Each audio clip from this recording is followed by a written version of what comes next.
ఈ దృశ్యాలు అందరినీ కలవరపరుస్తున్నాయి.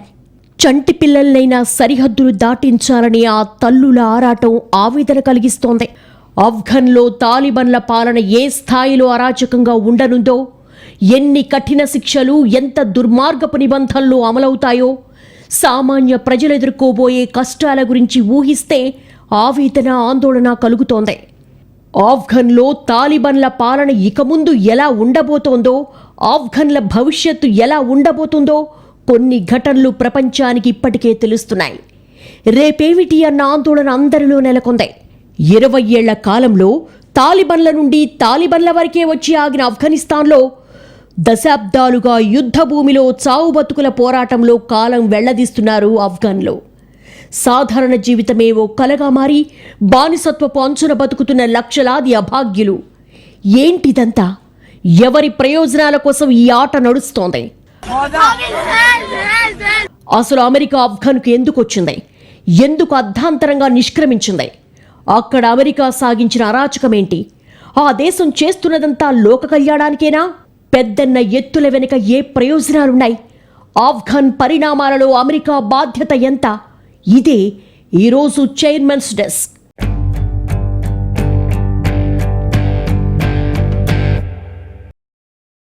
అగ్రరాజ్యం అమెరికా, ప్రపంచ పెద్దన్న అమెరికా, అత్యున్నత నాగరిక దేశం అమెరికా, ఇలా అనేక విశేషాలతో ప్రపంచం ముందు రొమ్ము విరుచుకు నిలబడుతుంది అమెరికా. మరి ఆ దేశం సాగించే యుద్ధాల వెనుక ఎలాంటి వ్యూహాలున్నాయి? ఆయుధ సరఫరాలు, యుద్ధాలు, దాడులు, నిరంతర నిఘా, వీటి వెనక అమెరికా లక్ష్యమేంటి? ఇప్పుడు కనిపిస్తున్న ఆఫ్ఘనిస్తాన్ పరిణామాలు చూసి ఆశ్చర్యపోవాల్సిన అవసరమేమీ లేదు. ఇప్పుడు ప్రపంచం చూస్తున్నదంతా ఒక్క నిర్ణయంతో ఒక్క రాత్రిలో మారిన విషయం కాదు. అమెరికా సేనల నిష్క్రమణ డిసైడ్ కాగానే తాలిబన్లు రెచ్చిపోయారు. కానీ ఇలా జరుగుతుందని అమెరికా అధ్యక్షుడికి ముందే తెలుసు. దేశం వదిలిపోయిన అష్రఫ్ గనీకి కూడా తెలుసు. కానీ తుఫాను వేగంతో అనూహ్యంగా తీవ్ర పరాభవం సునామీలా మీద పడుతుందని మాత్రం ఊహించలేకపోయారు. అంతెందుకు, అలెగ్జాండర్ ది గ్రేట్ ఎప్పుడూ చెప్పాడు, ఆఫ్ఘనిస్తాన్లో అడుగుపెట్టడం తేలిక, కానీ బయటపడడం చాలా కష్టమని. ఈ నేల మహాసామ్రాజ్యాలను తెల్లబోయేలా చేసింది. సోవియట్ యూనియన్ నుంచి అమెరికా వరకు అనేక దేశాలకు ఇది అనుభవమే. ఇప్పుడు చివరికి అడుసు తొక్కనేలా, కాలు కడగనేలా అనుకునే పరిస్థితి బైడెన్కి ఎదురైంది. 20 ఏళ్ల క్రితం తాలిబాన్ దగ్గర ప్రారంభమైన కథ తాలిబాన్ల దగ్గరే ముగిసింది. 2 దశాబ్దాలుగా ముగింపు ఇలాగే ఉంటుందన్నది స్పష్టంగా తెలుస్తున్నప్పటికీ అమెరికా, దాని మిత్ర దేశాలు ఒప్పుకోవడానికి సిద్ధపడలేదు. 2001లో ఆఫ్ఘనిస్తాన్లో తాలిబాన్ను గద్దెదించడానికి 2 నెలలు అమెరికా శ్రమించింది. రకరకాల బాంబులతో బీభత్సం సృష్టించి తాలిబాన్ ప్రభుత్వాన్ని కూల్చింది. ఇప్పుడు కేవలం 9 అంటే 9 రోజుల్లో తాలిబాన్లు తిరిగి కాబూల్లో ప్రవేశించి అధికారం మళ్లీ హస్తగతం చేసుకున్నారు. 2001లో ప్రారంభమైన యుద్ధం 2003లో డొనాల్డ్ రమ్స్ఫెల్డ్ ప్రధాన యుద్ధం ముగిసిందని ప్రకటించిన తర్వాత కూడా ముగిసిపోలేదు. తాలిబాన్ ప్రతిఘటన కొనసాగుతూనే వచ్చింది. చివరికి సురక్షితంగా తమ దళాలను బయటకు తీసుకురావడానికి అమెరికా ఒప్పందం చేసుకోవాల్సి వచ్చింది. అమెరికా ప్రతిష్ఠించిన అధ్యక్షుడు దేశం వదిలి పారిపోయాడు. అమెరికా శిక్షణ ఇచ్చిన సైన్యం ఆయుధాలు పారేసి లొంగిపోయింది. ఇది 20 ఏళ్లలో పెద్దన్న సాధించిన ఘనత. తాలిబాన్లు ఈ విజయాన్ని అకస్మాత్తుగా సాధించలేదు. 20 ఏళ్లుగా పోరాడుతూనే ఉన్నారు. బలపడే ప్రయత్నాలు చేస్తూనే ఉన్నారు. పట్టణాలు, నగరాల నుంచి గ్రామీణ ప్రాంతాలకు తరలిపోయారు. గ్రామీణ ప్రాంతాలను ముందుగా తమ అధీనంలోకి తీసుకున్నారు. అమెరికా అండదండలతో అధికారంలో ఉన్న ఆఫ్ఘన్ ప్రభుత్వం కేవలం పట్టణాలకు మాత్రమే పరిమితమైంది. తీవ్రమైన అవినీతిలో కూరుకుపోయిన ఆఫ్ఘన్ ప్రభుత్వం కనీసం సైనికులకు జీతాలు కూడా చెల్లించలేదు. అసలు అమెరికా ఖర్చు పెట్టారని చెప్తున్న $1 ట్రిలియన్ ఏమయ్యాయి? ఆఫ్ఘన్ పునర్నిర్మాణంలో ఎక్కడైనా కనబడుతున్నాయా? ఆఫ్ఘన్పై కురిపించిన బాంబులకైన ఖర్చులు, ఆయుధాలకైన ఖర్చులు అన్నిటినీ ఈ ఖాతాలో వేశారు. తమ యుద్ధ దాహానికి పెట్టిన ఖర్చును, అందులో జరిగిన అపారమైన అవినీతిని కూడా కలిపి లెక్కించి ఆఫ్ఘనిస్తాన్పై $1 ట్రిలియన్ ఖర్చు చేశామని చెప్పుకుంటున్నారు. నిరాశలో మునిగిపోయిన సైన్యం తాలిబాన్లతో పోరాటం కన్నా లొంగిపోవటమే మేలనుకుంది. బైడెన్ ఇప్పుడు ఆఫ్ఘన్ నుంచి సేనలను ఉపసంహరించకుండా మరింత ఆలస్యం చేసినా చివరకు ఇంతకంటే మరొకటి జరిగే అవకాశం లేదు. 2020లో ట్రంప్ హయాంలో కుదిరిన ఒప్పందాన్ని బైడెన్ గౌరవించకపోతే ఆఫ్ఘన్ ప్రభుత్వ దళాలపై, అమెరికా సైనికులపై తాలిబాన్ దాడులు ఉధృతం చేసేవారు. అమెరికన్ సైనికులు అక్కడ ఉన్నంత మాత్రాన తాలిబాన్ దూకుడును అరికట్టడం సాధ్యపడేది కాదు. మహా అయితే కాస్త ఆలస్యమయ్యేదంతే. నిజానికి అమెరికా అధ్యక్షుడు బైడెన్ ఒకందుకు మెచ్చుకోవాలి. ఎలాంటి శషభిషలు లేకుండా ఉన్నమాట ఒప్పుకున్నాడు.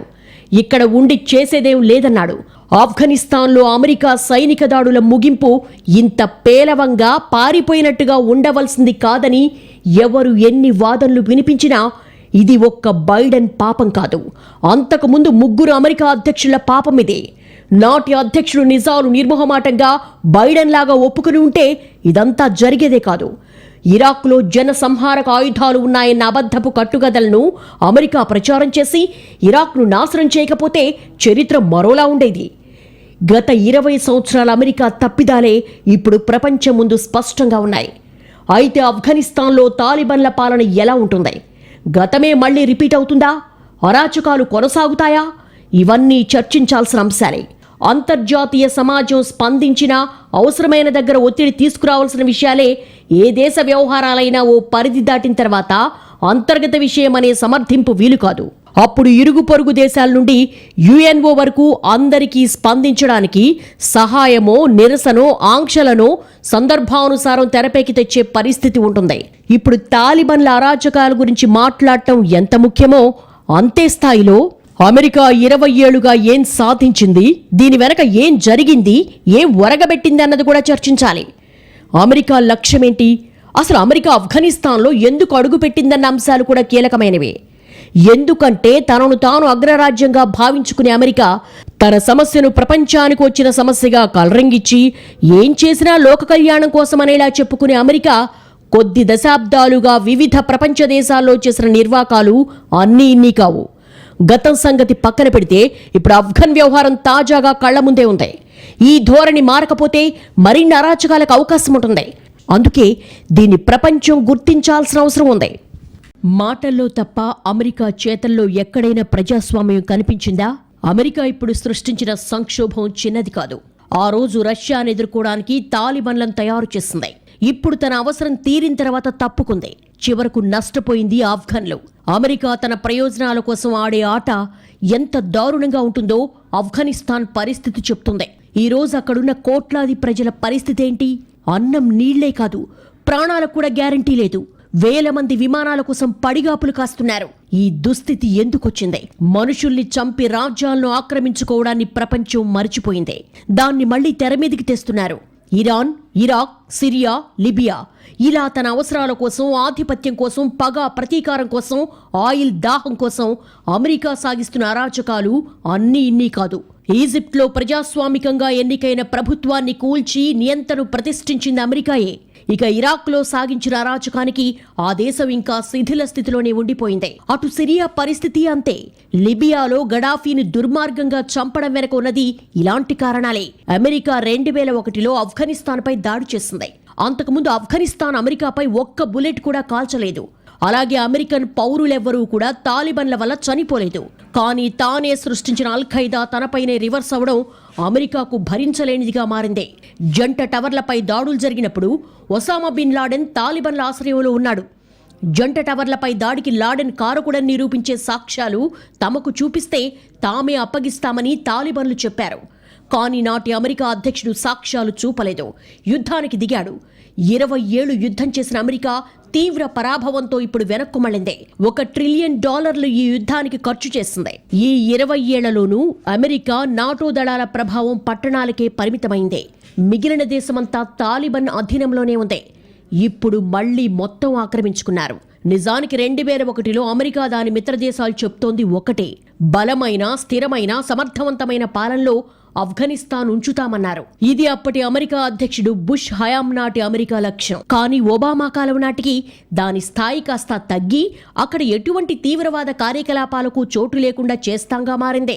తీవ్రవాదాన్ని అంతం చేయడం ద్వారా ప్రపంచానికి నష్టం వాటిల్లకుండా చేస్తామని అమెరికా బీరాలు పలికింది. అయితే ఎప్పుడైతే పాక్ భూభాగంలో లాడెన్ను హతం చేశారో అప్పట్నుంచి అమెరికాకు ఆఫ్ఘనిస్తాన్పై ఆసక్తి సన్నగిలింది. అమెరికా గడ్డపై దాడి చేసిన వాడిని చంపేశాం, ఇంకా అక్కడ మన బలగాలు ఎందుకు అనే చర్చ అగ్రరాజ్యంలో మొదలైంది. దీనికి తోడు ఆఫ్ఘనిస్తాన్ భౌగోళిక పరిస్థితులు కూడా అమెరికా ఆర్మీకి ప్రతికూలంగా మారాయి. చివరకు ట్రంప్ హయాంలో చర్చలు జరిగి బైడెన్ హయాంలో అమలవుతోంది. అయితే ఇప్పుడు ఆఫ్ఘన్ ప్రజల అభద్రతతో పరుగులు పెడుతున్న విషయం వాస్తవమే. కాబూల్ ఎయిర్పోర్ట్ ఎదురుగా పడిగాపులు పడుతున్న దృశ్యాలు నిజమే. కానీ ఈ 2 దశాబ్దాలుగా ఆఫ్ఘన్ ప్రజలు సుఖశాంతులతో బతుకుతున్నారని, అమెరికా దాని మిత్రదేశాలు ఆఫ్ఘనిస్తాను భద్రంగా తీర్చిదిద్దితే దాన్ని తాలిబాన్ సర్వనాశనం చేస్తుందన్నట్లు చూపిస్తున్న వార్తల్లో నిజమెంత? అమెరికా యుద్ధోన్మాదం, 2 దశాబ్దాల యుద్ధం, లక్షలాది అమాయకుల చావులు, వీటిని విస్మరిస్తే ఆఫ్ఘన్ల కష్టాలు పూర్తిగా అర్థం కావు. అమెరికా ఈ 2 దశాబ్దాలుగా చేసింది ఎంత అన్యాయమో కూడా చర్చించాలి. ఆఫ్ఘనిస్తాన్పై బాంబుల వర్షం కురిపించి అక్కడి ప్రజలను గుప్పెడు మెతుకుల కోసం అల్లాడేలా చేసింది. వారికి తాయిలాలు చూపించి వారిని గూఢచారులుగా మార్చుకుంది అమెరికా కదా. అమెరికా ప్రయోజనాలకు ఉపయోగపడే సేవకులుగా, అనుకూలవాదులుగా, కూలీలుగా, ఉద్యోగులుగా వాడుకుంటూ వచ్చింది. ఇలా అమెరికా కోసం పనిచేసిన వారందరిలోనూ ఇప్పుడు భయాందోళనలు ఉన్నాయి. అలాంటి వారు దేశం వదిలి వెళ్లాలనుకుంటున్నారు. అమెరికా ఆదుకొని తమను తీసుకెళ్తుందని ఆశించారు. కానీ వారిని అమెరికా నట్టేట ముంచేసింది. అర్ధాంతరంగా నడి సముద్రంలో వదిలేసింది. దాంతోపాటు అటు తాలిబాన్ల అరాచకాలు, అణిచివేత అంటే భయపడేవారు ఉండనే ఉన్నారు. ముఖ్యంగా మహిళల విషయంలో అంతులేని అభద్రత ఉండనే ఉంది. షరియా చట్టాలు, క్రూర శిక్షలు భయపెడుతూనే ఉన్నాయి. ఈ భయాలతో కూడా వేలాది మంది ఆఫ్ఘనిస్తాన్ నుండి బయటపడాలనుకున్నారు. అదే మనకు కాబూల్ ఎయిర్పోర్ట్లో కనిపిస్తున్న విషాదం. ఈ విషాదం వెనుక ఉన్న దుర్మార్గాలను ప్రపంచం గుర్తించాల్సిన అవసరం ఉంది. చివరకు విమానానికి వేలాడి ప్రయాణించే దుస్థితి ఎందుకొచ్చింది? ఈ గందరగోళం జరగకుండా అక్కడి పరిస్థితి అదుపు చేయవలసిన బాధ్యత ఎవరిపై ఉంది? కాబూల్ ఎయిర్పోర్టు సెక్యూరిటీ చూస్తుంది అమెరికా బలగాలే కదా. ఆ సెక్యూరిటీ కోసమే 6,000 సైనికులు నియమిస్తున్నామని చెప్పారు కదా. అక్కడ కాల్పులు జరిపింది ఎవరు? అసలు విమానంపైకి, చక్రాల ఖాళీల్లోకి ప్రజలు ఎక్కుతున్నట్లు అమెరికా బలగాలకు కనపడలేదా? తెలీదా? ఆఫ్ఘన్ ప్రజల ప్రాణాలంటే ఎంత చులకన వాళ్ళకి. లేకపోతే ఈ అఘాయిత్యానికి పూనుకుంటారా? ఈ 20 సంవత్సరాల యుద్ధంలో సాధించింది అమెరికా ఏంటి? అమాయకుల ప్రాణాలు తీయడానికేనా? ఇక్కడ వియత్నాం యుద్ధం గురించి కూడా మాట్లాడుకోవాలి. చరిత్ర తెలిసిన వారికి వియత్నాం యుద్ధం కాలం నాటి దృశ్యాలు తప్పక గుర్తొస్తాయి. అప్పట్లో వియత్నాం నుంచి తమ దళాలను వెనక్కు తీసుకోవడానికి దౌత్య కార్యాలయం టెర్రస్పై హెలికాప్టర్లు దింపి అక్కడి నుంచి ప్రజలను హుటాహుటిన అమెరికా తరలించింది. వియత్నాంలో కూడా 19 సంవత్సరాలు పోరాడి అమెరికా సాధించింది శూన్యం. అప్పట్లో అమెరికా దౌత్య కార్యాలయం పైకప్పుపై పెద్ద సంఖ్యలో అమెరికా సైనికులు, సాధారణ పౌరులు హెలికాప్టర్లలో ఎక్కడానికి ఇలాగే తొక్కిసలాట జరిపారు. సాయిగాన్ 1975లో, ఇప్పుడు కాబూల్ 2021లో 2 అమెరికా రాజకానికి ఉదాహరణలే. అమెరికా నవ్వితే ప్రపంచం నవ్వాలి, అమెరికా ఏడిస్తే ప్రపంచం ఏడవాలి. ఈ పరిస్థితి పోనంతకాలం ప్రపంచానికి మళ్లీ మళ్లీ కష్టాలు తప్పవు. నిత్య యుద్ధాలు, మారణహోమాలు, బానిస బ్రతుకులు ఏ దేశ ప్రజలైనా కోరుకుంటారా? కానీ ఆఫ్ఘనిస్తాన్లో ఇప్పుడు ఆ భయాలు చుట్టుముడుతున్నాయి. 2 దశాబ్దాలుగా ఆఫ్ఘనిస్తాన్లో తమ బలగాలను మోహరించింది అమెరికా. లాడెన్ను వెతుక్కుంటూ వచ్చి అతనికి ఆశ్రయమిచ్చిన తాలిబాన్లను ఏరేసి ఆ దేశాన్ని ఉద్ధరిస్తామని ఆర్భాటంగా ప్రకటనలు చేసింది. చివరకు ఏమీ సాధించకుండానే అర్ధాంతరంగా నిష్క్రమించింది. ప్రపంచంలోనే మేటి ఆర్మీగా పేరున్న అమెరికా ఆఫ్ఘన్ సైన్యానికి 20 ఏళ్లుగా శిక్షణ ఇచ్చింది. కానీ అలాంటి ఆర్మీని నెల రోజుల్లోపే సునాయాసంగా మట్టి కరిపించారు తాలిబాన్లు. అమెరికా అత్యాధునిక ఆయుధ బలం ముందు తాలిబాన్లు పాత తుపాకులతో ఎంతకాలం పోరాడతారని కూడా అనుకున్నారు. కానీ 20 ఏళ్ల పాటు పోరాటాన్ని కొనసాగించారు. నమ్రూజ్ రాష్ట్రం జారంజ్ నుంచి ప్రారంభించిన జైత్రయాత్ర ఎలాంటి ప్రతిఘటన ఎదురుకాలేదు. రక్తపాతరహిత యుద్ధం జరిగింది.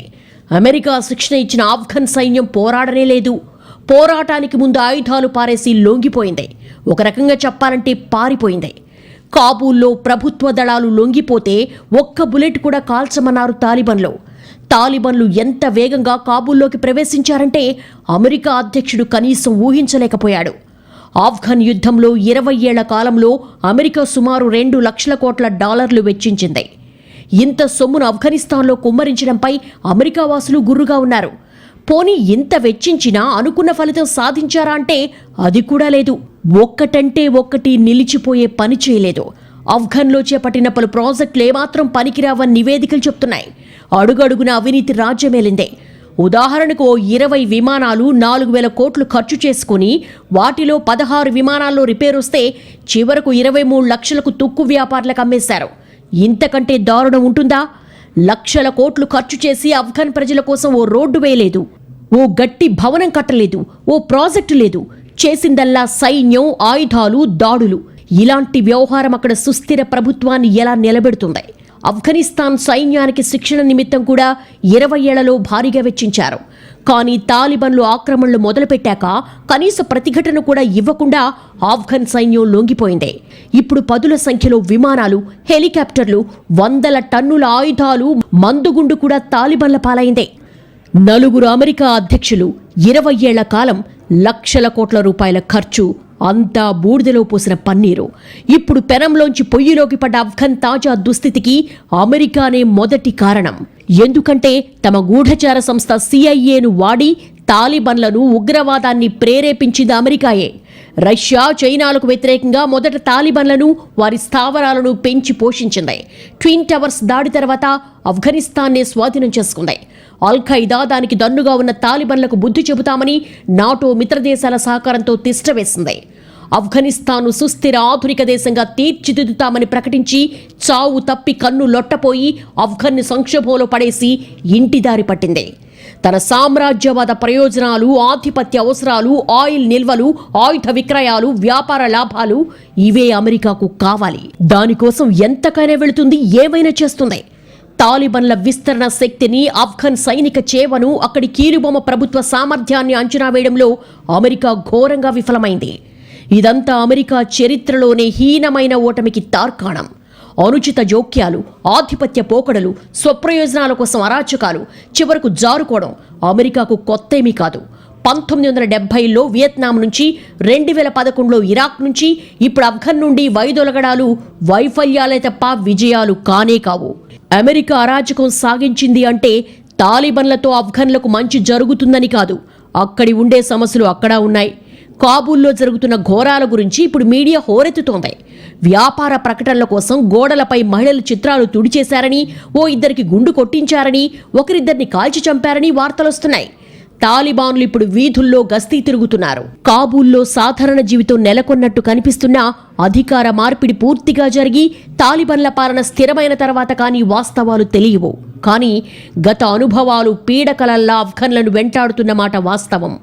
అన్నిటికీ మించి అంతంత మాత్రంగా ఉన్న ఆర్థిక వ్యవస్థతో ఆ దేశం ఎలా నిలదొక్కుంటుందో $1 మిలియన్ ప్రశ్న. ఇప్పటికైతే తాలిబాన్లను చైనా, రష్యా, సౌదీ అరేబియా లాంటి దేశాలు గుర్తిస్తున్నాయి. ఆ మాటకొస్తే దోహాలో చర్చలు జరిపినప్పుడే అమెరికా కూడా గుర్తించినట్టే అని చెప్పాలి. భవిష్యత్తులో మరిన్ని దేశాలు తాలిబాన్ ప్రభుత్వాన్ని గుర్తించే అవకాశం కూడా ఉంది.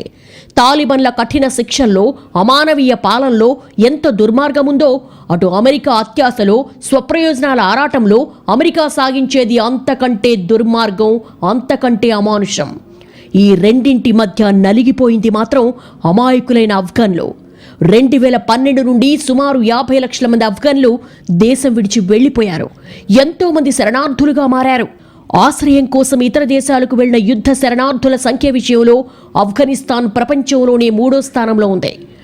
ఆఫ్ఘన్ల కన్నీళ్లకు తాలిబాన్లు ఎంత కారణమో అంతకంటే ఎక్కువ అమెరికా అరాచకం కూడా ఓ కారణమే. ఇది ఈ వారం చైర్మన్స్ డెస్క్. వచ్చే వారం మరో అంశంతో కలుద్దాం. నమస్తే.